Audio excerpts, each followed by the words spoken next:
বিএনপির আওয়ামী লীগ বিষয়ক সম্পাদক যারা রয়েছেন তাদের মধ্যে অন্যতম রুমিন ফারহানা আওয়ামী লীগের সুবিধাভোগী। নির্বাচন কমিশনের যারা কমিশনার রয়েছে, আপনারা যদি মনে করেন আপনারা নিজেরা আপনাদের এই নির্বাচন কমিশন পরিচালনা করতে পারবেন না, আপনারা অন্যরা কেউ পরিচালিত করে আপনাদেরকে, আপনারা মানুষের সামনে সেটি প্রকাশ করুন। না হয় নিকট অতীতে আমরা নুরুল হুদা কমিশনকে আমরা দেখেছি, তার পরিণতি আমরা দেখেছি। বাংলাদেশের মানুষ আবার কোনো মঞ্চস্থ নির্বাচনের দিকে যেতে চায় না।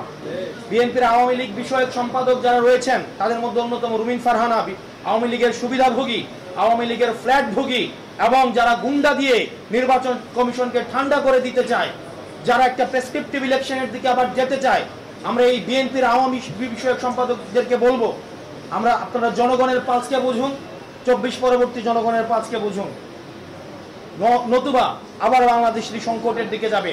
এবং তাদের কারণেই আমরা বিশ্বাস করতে চাই বিএনপি এখনো পর্যন্ত গুন্ডাতন্ত্র, তারা যেই বিএনপির এই ফজলু সাহেব, উনাকে এখনো পর্যন্ত আমরা সম্বোধন করছি, সম্মান দেখাচ্ছি, কিন্তু উনি যে ধরনের বক্তব্য দিচ্ছেন এবং রুমিন ফারহানা যে ধরনের বক্তব্য দিচ্ছেন, যে ধরনের কার্যক্রম পরিচালনা করছেন, আমরা ধরে নিচ্ছি, আমরা ধরে নিব এইগুলো হচ্ছে বিএনপির হাই কমান্ডের ইনস্ট্রাকশন।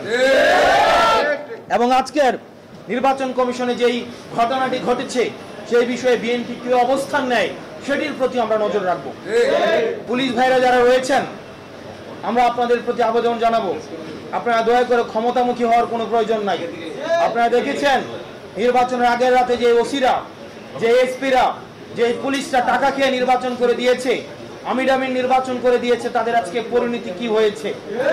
আপনারা জনগণের পক্ষে থাকেন, জনগণ আপনাদেরকে বাঁচাবে, কোন রাজনৈতিক দল আপনাদেরকে শেল্টার দিতে পারবে না। যদি জনগণ আপনাদের পাশে থাকে তাহলে এই হুন্ডা গুন্ডার রাজনীতি বাংলাদেশে আর পুনর্স্থাপিত হবে না। আমরা এই গুন্ডার রাজনীতি আমরা ভারতে পাঠিয়ে দিয়েছি।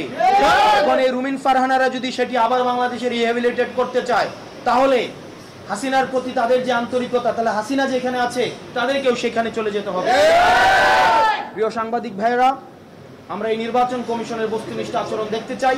না হয় এই নির্বাচন কমিশন পুনর্গঠনের জন্য এই নির্বাচন কমিশনের আমাদের যে পিক অ্যান্ড চুজ পদ্ধতিতে নির্বাচন কমিশন গঠিত হয়েছে, এই নির্বাচন কমিশনে বিভিন্ন পক্ষের লোক রয়েছে। একজন হচ্ছে বিএনপি পন্থী, কেউ হচ্ছে অন্যপন্থী, কেউ হচ্ছে ডানপন্থী, কেউ বামপন্থী। এই যে পন্থী, আমরা চেয়েছিলাম বাংলাদেশ পন্থী নির্বাচন কমিশন। আমরা এই নির্বাচন কমিশনের যে ধরনের অ্যানোমালিজ রয়েছে আমরা খুব শীঘ্রই আপনাদের সামনে উপস্থাপন করব।